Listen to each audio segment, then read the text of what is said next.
नमस्कार दोस्तों, मैं अंकुर उपाध्याय स्वागत करता हूं आप सभी का एक बार फिर से अपनी नई वीडियो में। दोस्तों यहाँ पे आप सभी के साथ बात करने वाला हूं भारतीय बाजार के लिए नहीं, पूरे भारत के लिए एक चिंता का विषय बन गया है इस समय। वो है कमजोर रुपया, यानी कि रुपए की जो वीकनेस है वो इस समय पीक पे चल रही है।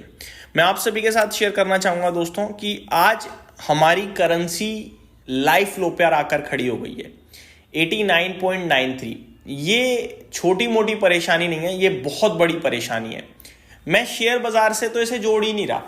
मतलब आप कहो कि भाई शेयर बाजार गिर रहा है कमजोर रुपए की वजह से, मैं ऐसा नहीं कह रहा, लेकिन कमजोर रुपए की वजह से इकोनॉमी जरूर हर्ट होगी, ये मैं आपसे कह सकता हूं। तो कमजोर रुपया का क्या मतलब बना वो मैं सिंपल बता दूं। 89.93 पे अभी हमारे रुपए की वैल्यू है $1 के सामने। अब एक एग्जांपल से समझते हैं।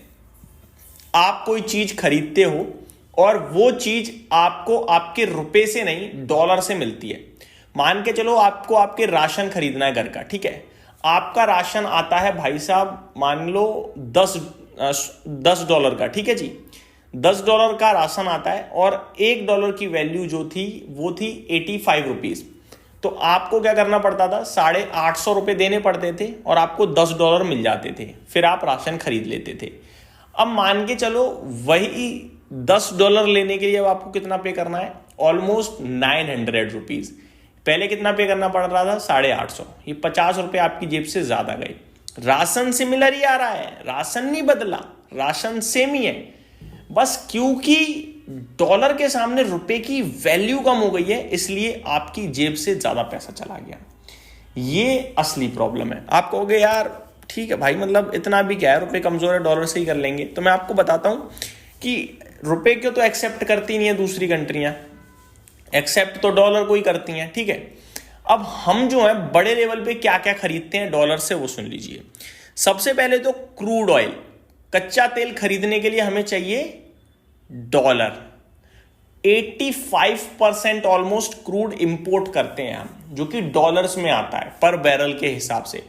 कच्चे तेल के दाम सस्ते हो रहे हैं वो तो सच बात है, लेकिन रुपया कमजोर हो रहा है, उसकी वजह से हमारी जेब से मोटी रकम जाएगी। अब दूसरी बात, सोना भी खरीदने के लिए हमें डॉलर ही लगता है और सोने के दाम बढ़ रहे हैं। इधर चाहिए इकोनॉमी को बैलेंस करने के लिए गोल्ड तो चाहिए ही चाहिए, तो वहां पे प्रॉब्लम। कोई भी हम चीज इंपोर्ट करते हैं, चाहे वो इलेक्ट्रॉनिक्स से रिलेटेड हो, मशीनरी या केमिकल्स, ये सब के सब हमें डॉलर में मिलते हैं। प्लस ट्रांसपोर्टेशन कॉस्ट भी बढ़ जाती है, फ्यूल प्राइसेस बढ़ जाते हैं, इन्फ्लेशन इन सब के चलते बढ़ जाता है, ठीक है जी। अब हम ज्यादा महंगा कच्चा तेल लेंगे, महंगा ट्रांसपोर्टेशन हो जाएगा, तो कंपनियां भी अपने दाम बढ़ाएंगी प्रोडक्ट के, क्योंकि वो ज्यादा खर्चा कर रही हैं। अब कंपनी अपने प्रोडक्ट के दाम बढ़ाएंगी तो क्या हुआ, इन्फ्लेशन बढ़ गया। ये चिंता का विषय बन जाता है। हालांकि अभी हमारे देश का इन्फ्लेशन बहुत सही चल रहा है, मतलब 14-15 साल की निचतम स्तर पर ही चल रहा है। अब इन्फ्लेशन अगर बढ़ता है तो क्या क्या दिक्कत है, higher petrol diesel prices, higher cooking gas prices, higher cost of manufacture good because of raw material cost are more, ठीक है। जब चीजें महंगी हो जाएंगी तो फिर हमें भी फिर महंगा पे करना पड़ेगा।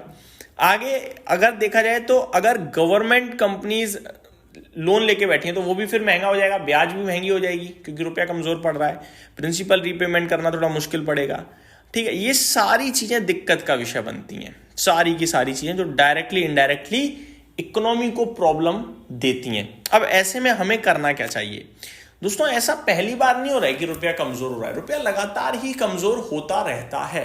डेटा ये कहता है हर 8-10 साल में रुपया 10 रुपए कमजोर पड़ जाता है। जैसे 50 से 60 3 साल में हो गया था, ठीक है। 60 से 70 4 साल में हो गया था, 70 से 80 वापस 3 से 4 साल में हो गया, अभी 80 से वापस 90 3 साल में हो रहा है। मैंने शुरुआत में शायद 8 से 9 साल बोले, माफ करिएगा, 3 से 4 साल में 10 रुपए कमजोर हो जाता है। लेकिन प्रॉब्लम क्या है कि 50 से 60 अगर वो 3 साल में हो रहा है, दैट मीन्स 20% घट गया, ठीक है। अगर 80 से 90 हो रहा है तो ये 20% थोड़ी हुआ, ये तो 12% ही हुआ ना।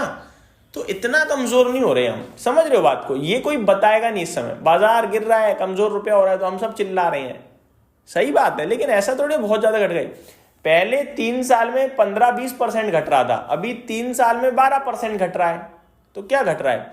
और अगर ये वाली वैल्यू मतलब खराब हो जाए तो फिर आप ये सोचो, जैसे मैं एक एग्जांपल देता हूं, जितने भी लोगों की कमाई डॉलर्स में होती है इंक्लूडिंग मी, क्योंकि हमें यूट्यूब पे करता है, जितने भी लोग, अब फेसबुक है, ये सारी की सारी चीजें क्या है, डॉलर का कन्वर्जन रेट बढ़ेगा तो इंडिया में पैसा भी तो ज्यादा आएगा, ये भी तो सच है। तो कहीं ना कहीं बोथ इम्पैक्ट है, नेगेटिव पॉजिटिव, बट नेगेटिव बहुत ज्यादा है। क्यों? क्योंकि देश पूरा डॉलर में परचेज करता है और हम नेट लेवल पे इंपोर्टर है ना कि एक्सपोर्टर है, इसलिए हमारे देश को इससे झटका ही लगेगा। इसको संभालने के लिए सरकार क्या कर सकती है? आरबीआई को कुछ ना कुछ करना पड़ेगा। आरबीआई मीटिंग भी कर रहे हैं कि भैया रुपये कमजोर पड़ रहा है, कुछ करना चाहिए हमें। तो वो सारी चीजें कहीं ना कहीं गवर्नमेंट को दिख रही हैं, बट इसमें ऐसा हुआ कुछ भी नहीं है कि यार ये तो बहुत खराब हो गया। जो एवरेज है गिरावट का, वही गिरावट से गिर रहे हैं, ऐसा नहीं कुछ खराब ज्यादा गिर रहे हैं। ठीक है, तो मेरे कहने का मतलब यह है कि ये रुपए कमजोर हो रहा है, नो डाउट, लेकिन इसको अगर आप देखो कि अभी ही कमजोर हो रहा है या अभी इकोनॉमी की हालत खराब है, नहीं, ये कमजोर ही होता रहता है। अगर आप नोटिस करें तो पहले 3 साल में 20% 15% घट रहा था, अब 3 साल में 12-13% घटा है। That means economy is doing well, simple. मैं पॉजिटिव बंदा हूं, पॉजिटिव बात शेयर कर देता हूं, बात खत्म। यही समाप्त करता हूं इस वीडियो को। Thank you so much for watching this video. Have a great day guys.